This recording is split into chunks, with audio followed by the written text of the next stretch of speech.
He's closed over $500,000 in commission every single year for multiple years. And it all started with Instagram stories. Today, I've got the pleasure of bringing on a good friend, a guy that's like a brother to me, Demetres, who has been recognized as one of the top social media agents in Ontario, specifically Toronto, and how he was able to go from being a struggling agent with only a couple deals in his first 6 months to then leveraging a very specific but easy Instagram story strategy that allowed him to then break 6 figures and go on to be a $500,000 per year producer every single year for free, entirely from his Instagram strategy. Now, at the end of this, we talk about his YouTube strategy and how he's making almost $6,000 per commission per video that he puts out. And again, he reveals everything he's doing, the entire process, the exact pose, and how you can implement this into your business today. 2 quick things before bringing on Demetres. Number 1, I will link all of his incredible content below. He's become a role model for the industry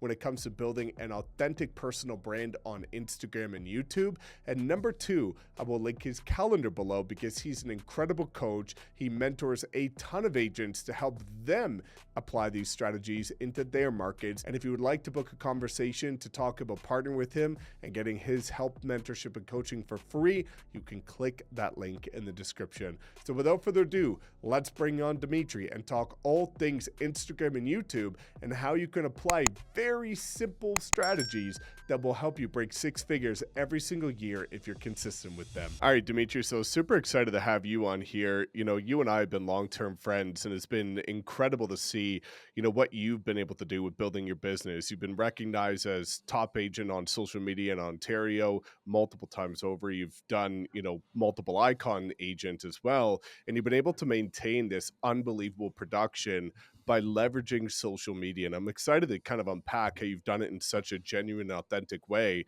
But before diving in, why don't you just give yourself a quick introduction, who you are, where you're from, and what you're up to? Yeah. Hey, thanks, Mike. Appreciate it. It's been a long time coming to connect on this, and yeah, I mean, my name is Demetres Giannitsos. I work out of Toronto, and 4-time icon agent. Going to be 5-time icon agent. Working on that. I don't plan on giving that title up anytime soon.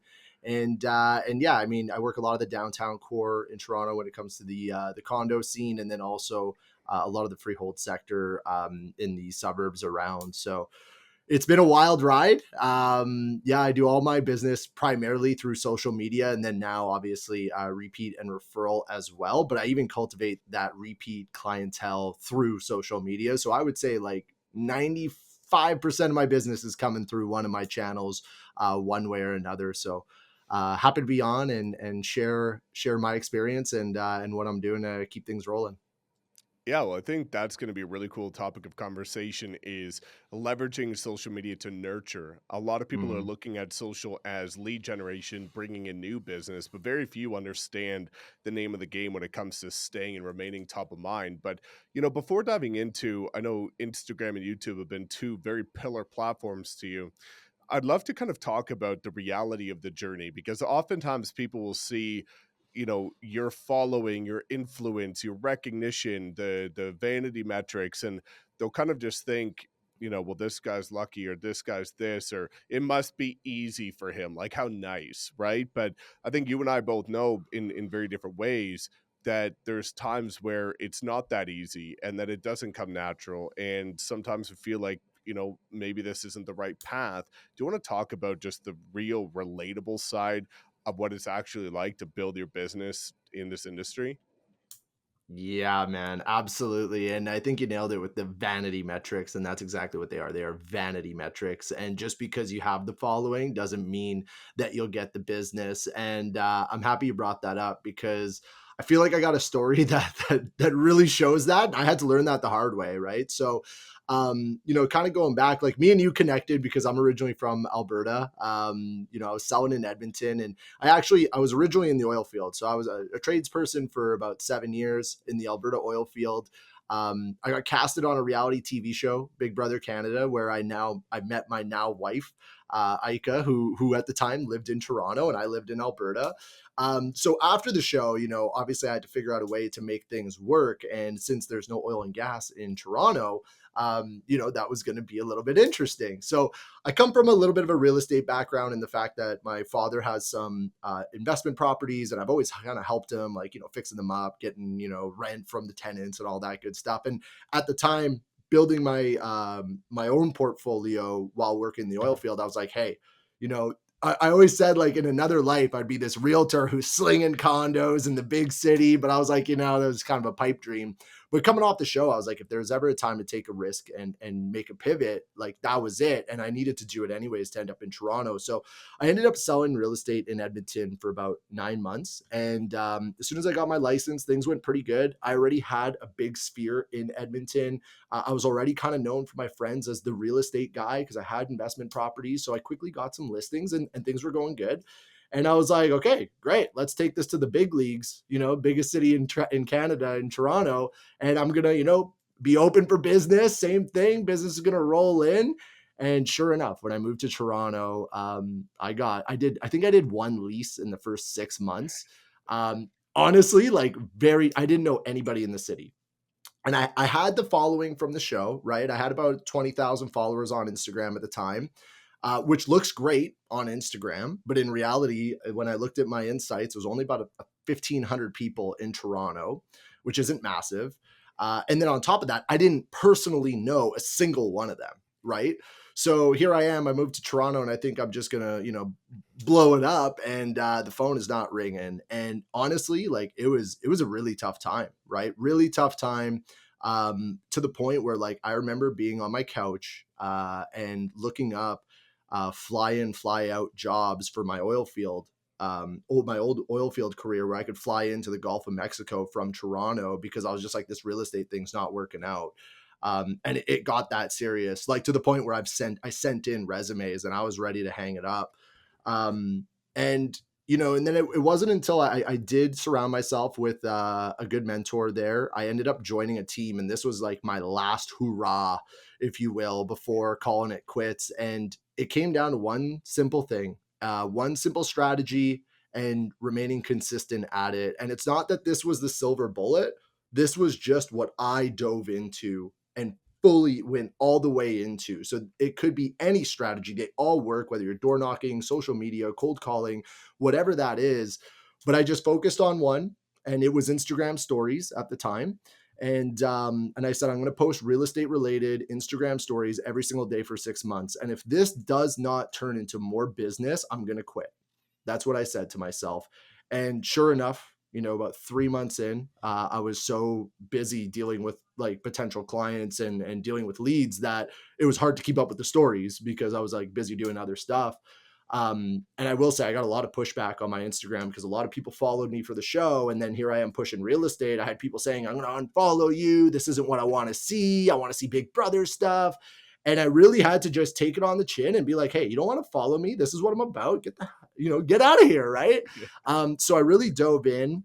And then, yeah, I mean, ever since then, that first year I was on a team, went from literally making $12,000 my first year in Toronto, profit, which is, if you know Toronto, that's not enough to survive, to making, about 300,000 GCI on the team. Granted, team leader took about half, but that was when me and Mike reconnected there. And then it was time to make a pivot and be my own business owner. And then after joining the group, getting some external motivation as well from, the leaders in the group, we took things to the next level the next year. And then we've been icon ever since, doubled production the very next year, and really just kind of kept that momentum going. But it's like, you just don't realize how close you are to getting exactly what you want. Like, I went from about to quit the business to really doing steady business in about 0 to 6 months.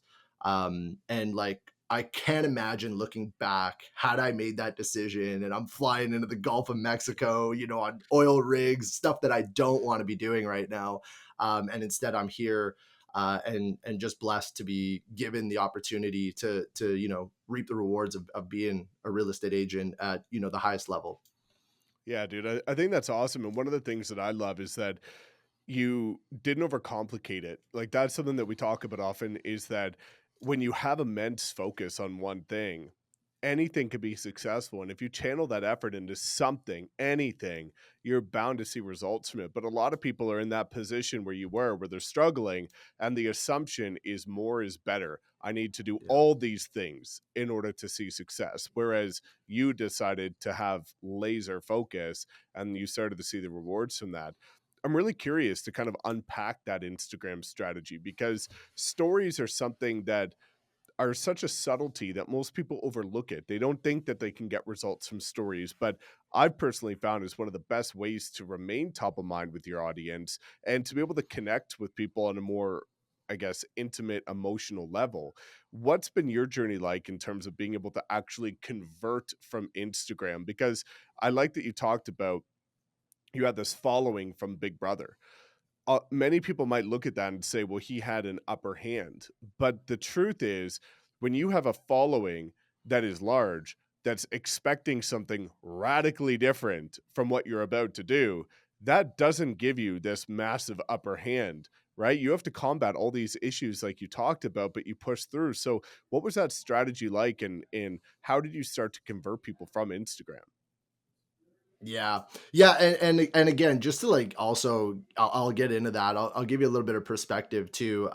So I said when I moved to Toronto, whatever, 20,000 followers on Instagram, and only 1,500 of them were in my local marketplace, right? How many people who are watching this right now have 500 followers, 1,000 followers, 1,500, 2,000, 3,000, whatever, right? You don't need a large following to do this. The big 20,000 when I moved over, great. That was a vanity metric and that was it. And did that bring a little bit of credibility? Maybe, maybe not.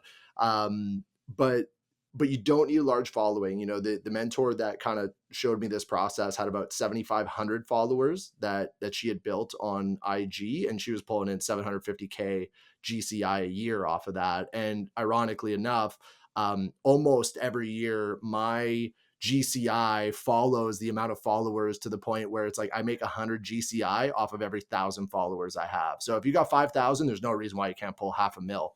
Um, so you don't need a large following. You just need to have a strategy and you just need to dive into it. So when I kind of look at Instagram, you've got your posts, right? That you're going to do, your reels, your posts, and those are great for branding. Right? This is the first thing that someone's going to see when they land on your page. They're going to have to immediately know what you're about in about 3 seconds when they land on that original, 9 squares on your Instagram feed. They should know that you're a realtor. They should know something personally about you. And they should see that you're actually busy and you're doing what you're doing. So if it's all just listed and just sold, like nobody wants to follow that. They want a real human being. And if you go on my Instagram, it's actually probably a little bit heavy on the personal side where it's like there's not enough real estate on there because I'm always just posting about me and my wife and we like to travel and all this stuff.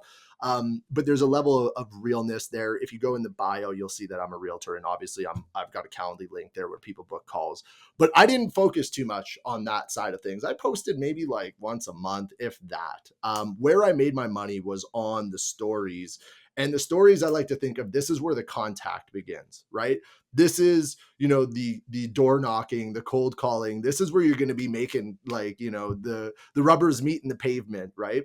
So I'm posting stories every single day, something real estate related. It could be something that's happening in the market. It could be me checking out a showing. A lot of times it was me vlogging my day, and I still do this to this day, right? I've trained myself to see content as it happens, right? I'm going on an appointment, taking a picture. Hey, heading into this appointment. If you go on my thing right now, it's a coming soon condo that's coming up today, right? And I'm taking them through the process, my day to day as a real estate agent. Obviously, like we all love watching HGTV and $1 Million Listing and all that stuff. Guess what? This is your version of that. And you can shout it out to the world through your stories. And the best part is the expectation for the stories and the quality is so low because it disappears in a day. Doesn't have to be a professional shot video. It could be a selfie face to screen. It could be, maybe you don't even want to be in it that day, right? A combination of both. I feel like something fresh all the time to keep people guessing. But I try to create something for people to engage with. If you're in a market and there's a super hot type of property that everybody wants, right? In Toronto, that's a semi-detached for like $1 million within 10, 15 minutes of the downtown core. right? You go do a property tour of that, whether you have clients at the start. I didn't even have clients. I literally would just go by myself and book previews at vacant properties. I would bring Ika and I would get her feet in there as if she was like a client when it's like my wife. But it's like, you look busy and people are like, yo, he's out there, he's doing it. Like, this is someone who's out in the field grinding, and they respect that. And then sure enough, after months of that, I had people reach out. You don't know what post they'll reach out over. Like, it'll be the most random thing. You'll show a condo and they'll be like, oh my God, how much is that? Where is that? And then boom, that's your signal that somebody just raised their hand and said, I'm a buyer looking to get into the market. Oh, it's here and there. Why do you ask? Right. And then you start the conversation in your DMs. But I figured, I don't want a door knock. I don't want a cold call. I'm not a very good salesperson. I was originally in the oil field. I'm not very good at like selling somebody in the first 30 seconds, right? I need them to warm up to me. And when they reach out at that point, they're warm. They already like you. They clearly already trust you. And now they're reaching out to you versus you reaching out to them. So you can start that conversation. And I said to myself, like, I could go hammer 20 doors and it'll take me 2 or 3 hours to get 20 conversations through door knocking. I probably have to hammer on 50 doors to get 20 conversations. Through Instagram, I can get 20 conversations going on my DMs before I even freaking get out of bed and I'm drinking a cup of coffee on my couch, right? Even if people aren't engaging with me, I took the approach of even engaging with them. And when I had no conversations going, I'm watching other people's stories and I'm watching and I'm engaging, and it doesn't even have to be real estate related, right? They're walking their dog in the park that, is right by your place, or you were there yesterday. Oh my God, I was there yesterday. Go to the coffee shop just down at the end of the road. They're like, oh, I've been to that coffee shop. And you're building a rapport. You're opening up a line of communication. Now they realize that, hey, I can get in touch with Dimitri through Instagram DM. Now that communication line is open. And if you hit them with real estate content over and over and sprinkle in a little bit of your personality and your personal life, when that time comes that they're looking to make a move, who's the first person that they're going to think of? And it's going to be you. And they already know how to get in touch with you, right? And I'm telling you, over not even that long a period of time, if you do this on a big enough scale where you're talking to enough people, you're going to have that turn into transactions. But then you stretch that out over 2 or 3 years. And some of the original people that I started talking to when I first moved to Toronto, now they're ready. So some of that work is now come to fruition years later. Some of it came to fruition 6 months later, right? But just being consistent with it is really what kind of got me to the point where now it's like the phone rings, right? And it's people reaching out to me versus the opposite way. And I know from just talking to other agents in the group, that's what agents want to have, right? They don't want to be hunting their business all the time. Some people are good at that, and if you're a good salesperson, then great. Maybe that's your angle. But I know for me, I just naturally am not that great at that. So I'd much rather have the warm audience come to me, and then I just got to help them out, which is awesome. Yeah, there's a couple of things that I love that you talk about, which is the fact that, again, this is social media, which is actually being social. And the fact that you alluded to the fact that, if you don't have people DMing you, you're actually engaging with other people. A lot of people treat social media as this one-way street instead of looking at, hey, I can actually pour into people too, because you're going to receive what you put out there. And if you're not putting anything out in terms of engaging in a very genuine, honest way, how can you expect for people to do it to you? And even just looking at what you talked about in terms of, not having excuses. Some people say, well, I don't have business. And your, you know, combat to that is saying, well, I can go preview properties or I can go document something, right? I would love for you to kind of talk about the mindset associated with a platform like Instagram, because you said something very critical that kind of might take people by surprise a little bit, which is that you don't know what post people are going to reach out from. A lot of Yeah. times people are watching videos like this and then they're like, hey, Dem, what's the best post you've ever made? What post has generated the most leads? Like, what converts the highest? And I've found, very similar to you, it could be the most random thing that just lands a little bit differently with somebody. And they're like, it either hits them at the right time in their real estate journey or connects with them at the right time on their personal journey, that just encourages them to get out of the woodwork and actually reach out. So what's that been like to actually go in and say, I'm going to be committed to this. I don't know when it's going to work out, but it will at some point. Yeah. Yeah. And the randomness also carries over with YouTube videos, which I'm sure we'll dive into in a little bit. But yeah, you got to go in with the mindset of like focusing on the process and not the results. Right. And I feel like this goes for pretty much everything in life. The gym. I always relate things back to the gym because it's a big part of my life. But you got to go in where you just focus on the process because you never know which one is going to land.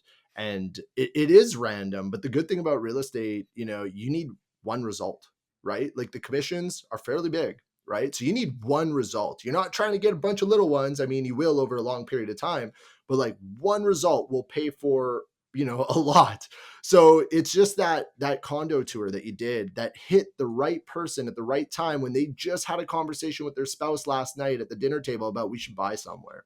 Or it's you talking about a pre-construction project in your area, or you educating them on the first time home buying process as they're thinking about getting into it. So you I don't focus on like one specific strategy. I just keep it consistent. I'm always posting. I'm always staying in front of people. I'm always trying to educate and or entertain, and keep people engaged with my content. And I mean, the only other thing that I really did, I think that a lot of people didn't do as well, was I was really like, okay, how do I was in desperation. My feet were in the fire when I started this, right? I was like, I got to get, making some money. So I was really grinding. And in Toronto at the time, pre-constructions were huge. So I would get the new releases and I would, throw a post like, hey, if you want info for the new release that just got released about this project, drop your email below.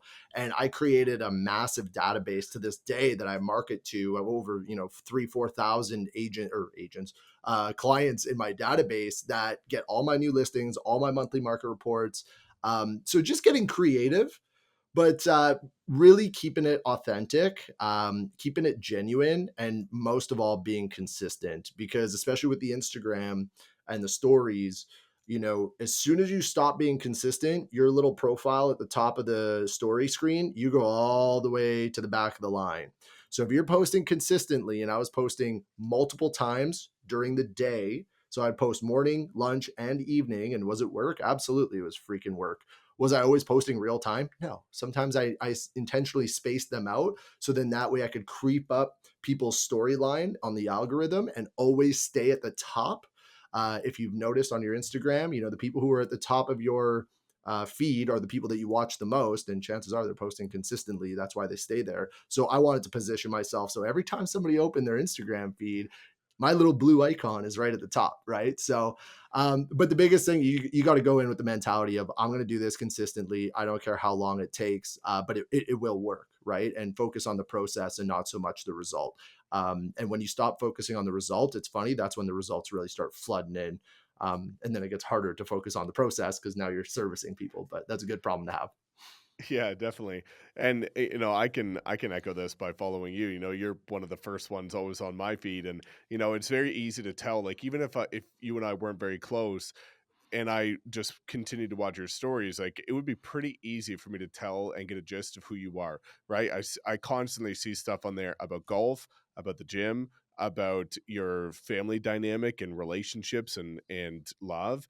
And then I see things about travel, right? Like it's pretty simple to get to know the gist of who you are by just consuming your stories. And I think that's what allows people to connect with you in such a genuine way. Do you, before getting into YouTube, when it comes to nurturing your clients, I love that you talked about providing some level of value with the ongoing new pre-construction opportunities. Are you following your past clients? Like, how are you staying top of mind with them and engaging with them over time?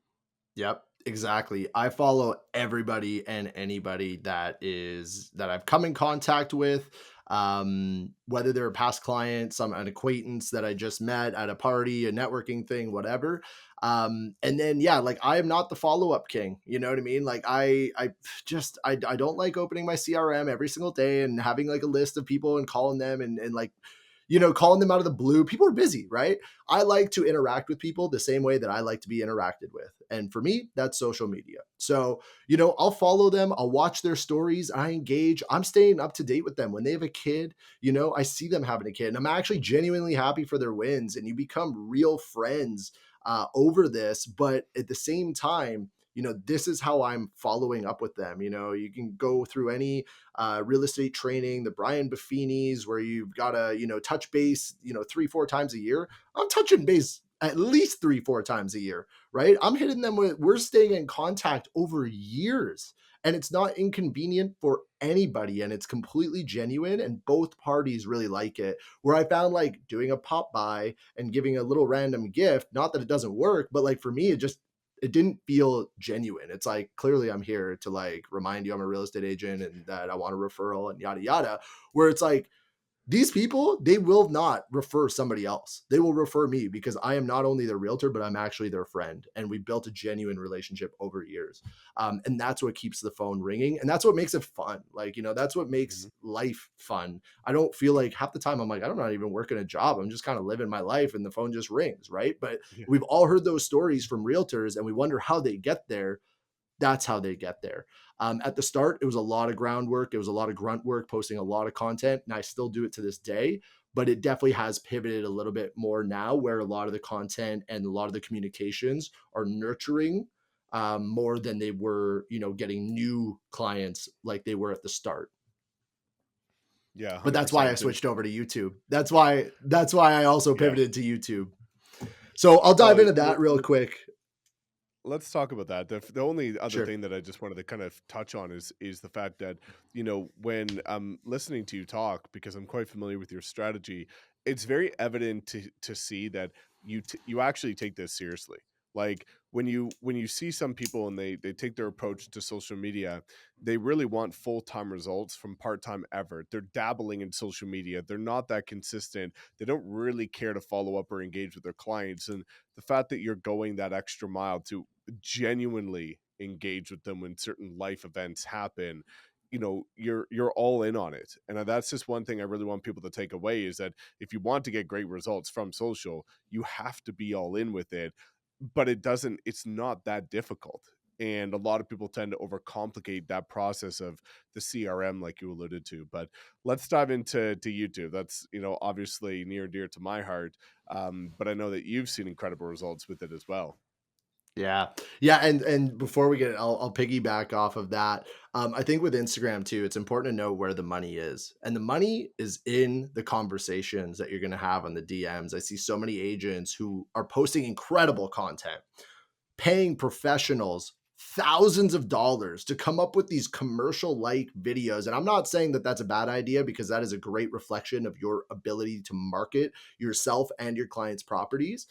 But if you're doing all that, and you're not having any conversations in your DMs, I promise you, you will not get a single deal, right? That complements the conversations that you have and helps build your brand. But if you're not having the conversations, you're missing out on all the deals. And like, I know for me, it got to the point where I wasn't even posting on my actual feed because I was so busy just having conversations, because I didn't care about the likes. I didn't care about the vanity metrics, the views, nothing. I cared about the money and having conversations and building genuine relationships. So it's knowing where your time is actually going to be profitable and where you're building a long-term brand. So I think that's important to focus on. But yeah, pivoting to YouTube. So what I found was, after a few years, Instagram was getting very, very competitive. And it to this day, it is. It's so easy to have an Instagram account. Every realtor under the sun has one. And it's still a very big part of my business. And like I said, now it's more of a nurture side of things. I do get new clients off of Instagram. I literally got a referral off of somebody who followed me yesterday, got off the phone with them. But YouTube, I saw a little bit of a gap, right? I know that this is the hardest, has the biggest barrier to enter, because it's the most amount of work. Most people don't know how to do it.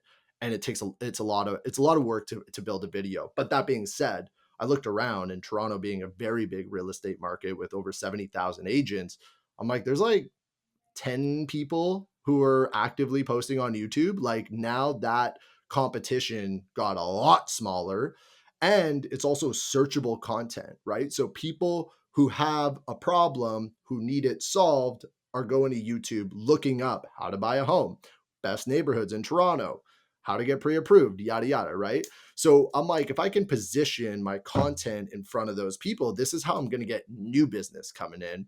And that's exactly what I did. And I had the same mindset as I did with Instagram: focus on the process, not the result.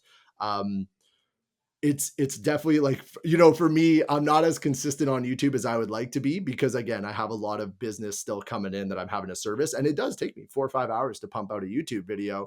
But it's crazy. This morning before hopping on this call, I actually looked at my metrics, and this is like, I'm gonna shoot a YouTube video right after this, after looking at this, because this year I posted 12 videos. I've done 6 deals with new clients that came from my YouTube channel who booked directly into my calendar off of my YouTube channel. And those 6 deals resulted in $98,000 GCI. And I call this like like freebie money, because it's like, I didn't know this person. They came in, they were already sold on me from watching my content. They just said, hey, like, help me out. I need to buy or sell or whatever the case may be. So that ends up working out to $16,300 per video. Assuming that there's a 4 or 5 hour window it takes me to shoot a video, that's $4,097 per hour.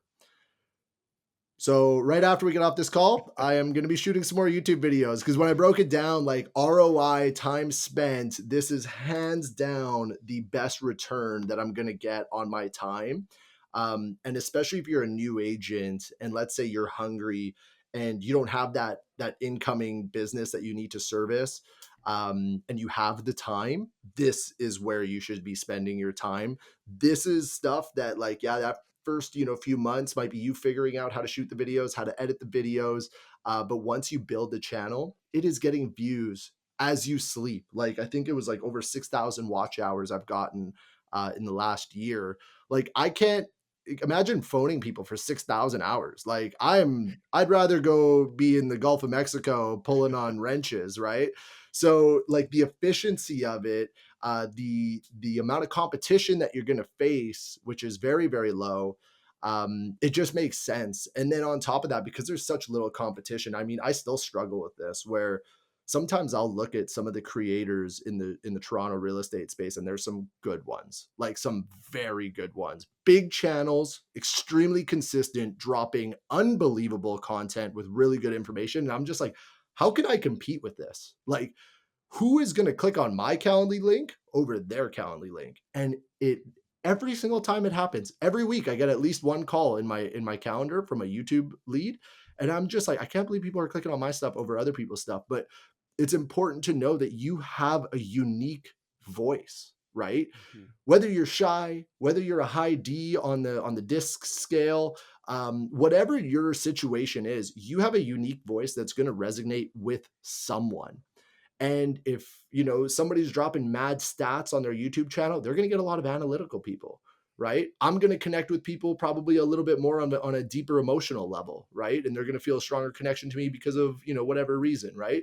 And this is where working in real estate is a lot of fun, because now you're not dealing with strangers. You're not using sales skills to convert people that are not even a good mesh for you. By the time they book the call, they already know, like, and trust you. Chances are they already have something in common with you. And when you go out on showings or you're listing their home, the rapport is immediate.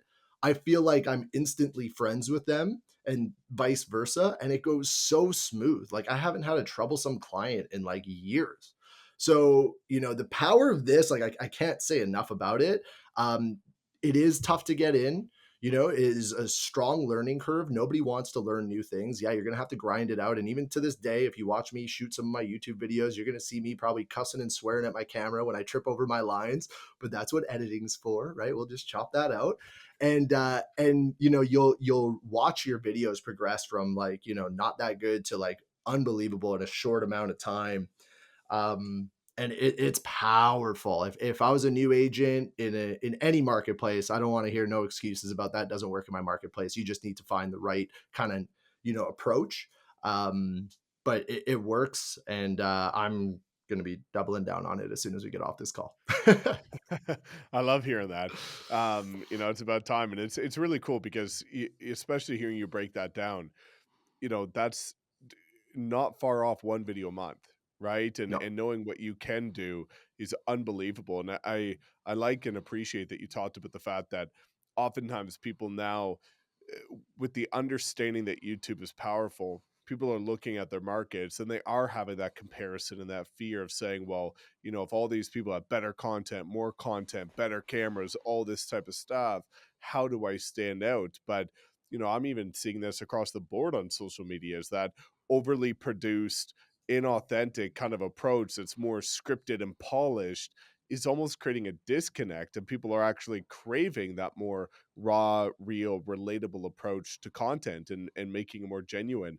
Um, One of the things I'd love for you to touch on too when it relates to YouTube is that you're not doing the most difficult of videos. Do you want to kind of break down some of the topics that you've covered on your YouTube channel? And of course, we'll link it in the description so you can go check those videos out for your reference. But you're doing pretty generic content as so far on your channel that anybody can do in their market, right? 100%. I don't like to overcomplicate it. I don't have a ton of time. So I also don't want to make like crazy elaborate, hire a professional videographer, line them up, spend money on them. I do everything myself. I still edit my own videos. And I would encourage people who start. I know a lot of people just want to say, hey, let's get an editor, and that's great, but you need to be a content creator. And once you become a content creator, then you can outsource that, because what if your videographer, can't do it or whatever, right? You want to be able to have your own creative, style, and then pass that on and delegate it down the road. But in terms of like the content that I create, like monthly market reports are massive. People just want to know what's going on. I think where a lot of people go wrong with their monthly market reports is their title and their thumbnail are atrocious, right? Like monthly market report, April, Toronto real estate market. That's horrible. Nobody's going to click on that, right? Get creative, play the YouTube game, be a YouTube consumer yourself, right? Like if you want to get good at YouTube, consume YouTube and see what other people are doing. And why did I click on this video versus clicking on that video, right? So throw a juicy thumbnail up there.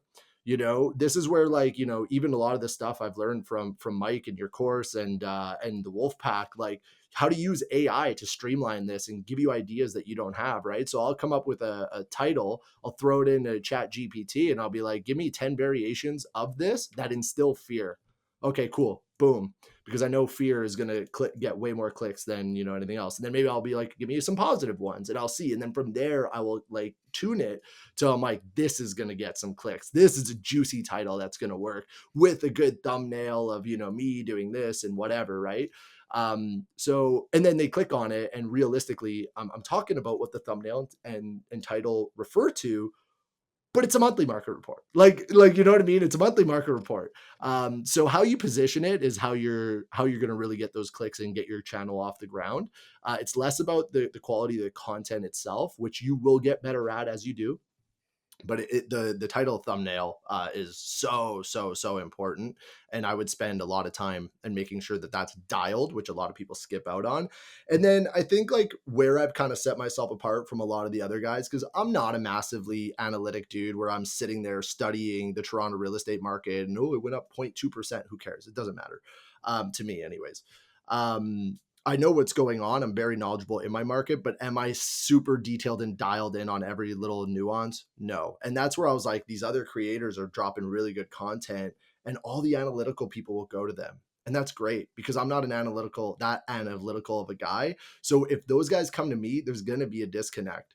So I started doing stuff where people, it's a little bit more enjoyable to watch. I do a lot of vlogs in terms of like taking people along the ride of my clients. Let's say my clients just picked up a condo off of a foreclosure and they got a wicked deal. I'm talking about how, hey, you know what, with interest rates going up, there's a lot more foreclosures. And here's a deal that my client actually just picked up. And I'll actually go tour the property and show them and then tell them, this is what we picked it up for. This is what they were asking. Here's the story behind it, because every deal you do has a story behind it. So tell that story. Right? You don't have to have your clients in the back, like waving and saying hi, but like, just, you know what I mean? Like take them along for that ride. And it's like my past clients will even reach out and they'll be like, hey, I saw you sold that one house, down the street over there. Like, I love the story. Like they'll reach out and I'm like, oh, wow, they're watching, new people are watching. And then also think like, what is juicy, right? Like I remember I did a video that got like 50,000 views.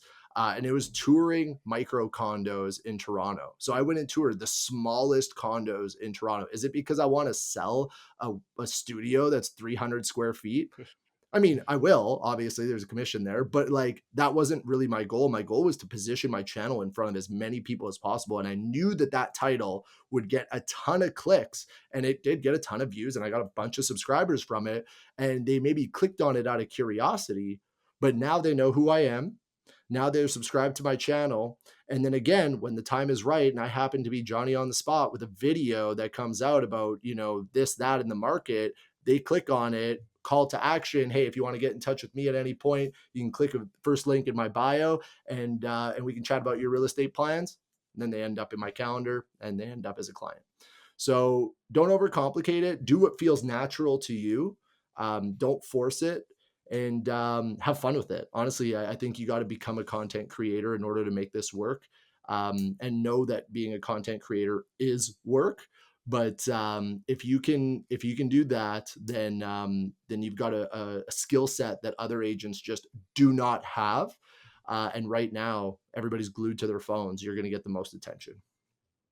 Yeah, definitely. And I really like and appreciate that you talked about, um, just being able to put out content that's very genuine to you in terms of like the vlog style, right? Like there's different styles of content that you can put out. And as long as you're doing what's natural to you, that's so important. But it's also important to be a consumer, like you talked about.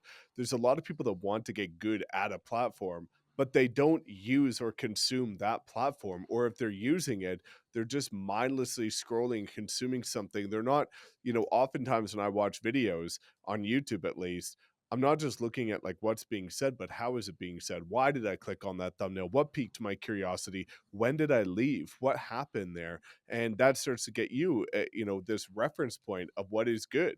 And now we have the word of YouTube, which is juicy. So that's might have to make the thumbnail here. How to make Yeah, juicy content on YouTube.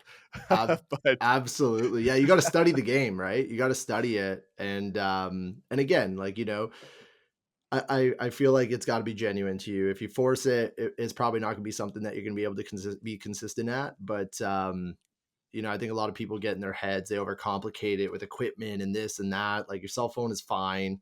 I would say if anything, get some good audio, like get a microphone if you're going to make an investment. And then down the road, as you become super passionate about it, as I know like you are, Mike, and I am, then you could probably geek out and go get some really cool equipment and spend probably more money than you should. I know we both have, yeah, because we just like it, right? We genuinely like, oh, new camera, ooh, new microphone. Does it make any ounce of a difference? Absolutely not. Mike could shoot the same videos he's shooting on his cell phone and it'll get the same amount of views. We're just yeah. dorks, who kind of geek out about it. But yeah, don't overcomplicate it. It's just getting in front of the camera, building your skill set on communication, which it'll make you a way better communicator, which will help you just not only in real estate, but just down the road in life in general. So 100%, dude. Yeah, I've got a closet right over here just stacked full of equipment that's probably never going to get used, but I like the idea that it's there, our nerdy little obsession. But, there's going to be a lot of people that are looking to implement these strategies, but they want help, they want guidance, they want direction, they want support, they want accountability, because that's where the game is really won. There's a lot of, when you boil down what it takes to be successful on social media, it's really simple, but it's not the easiest to execute on because things get in the way. You have self-doubt, you face obstacles. And one of the things that I admire about you is I've seen you take so many other agents that are struggling and lacking direction and clarity and help them introduce the right strategy specific to them that's going to allow them to not just see success, but also have fun with it. So I'd love to pull this together with just you kind of diving into, why you decided to make the transition over to EXP and our group, the Wolfpack, but what more importantly can people expect when partnering with you and getting your support to take their business to the next level? yeah, absolutely. I mean, proximity is huge, right? Like you want to get good at something, you need to surround yourself with people who are good at what you want to be good at. And like I said, when I almost quit, it was finding that one person who was doing what I wanted to emulate. and being in close proximity. Now, at the time, I had to join a team in order to get that. And that came at the cost of a 50% commission split, which, as you know, if you know me, I'm not a huge fan of giving away money. So, a big reason why I joined EXP was because it was, and at the time, like, I felt like it was definitely a leap of faith, right? Like 2020, it was COVID. People didn't really, EXP was kind of just rising up. But I was like, I like this collaborative nature of it where people get to work together, but everybody gets to keep their own commission and you get to have access. All right. I got access to you and I've learned so much from you, and agents get access to me and they've learned a lot from me. And we're able to share that through how the brokerage works.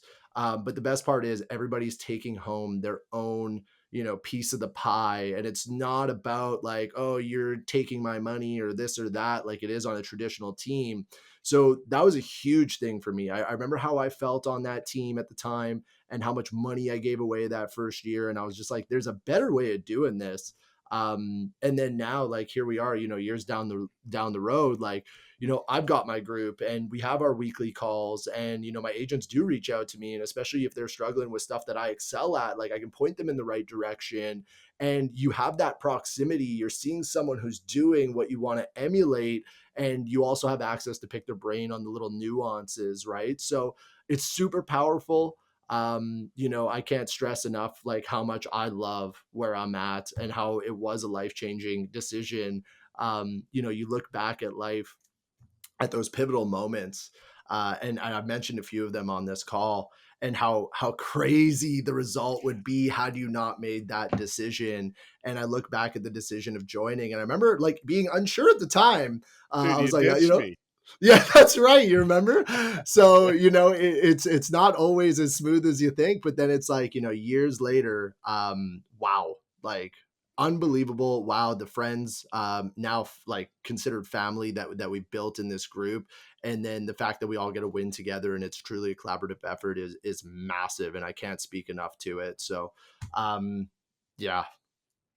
100%, dude. Well, again, guys, I'm going to link Demetres' calendar below.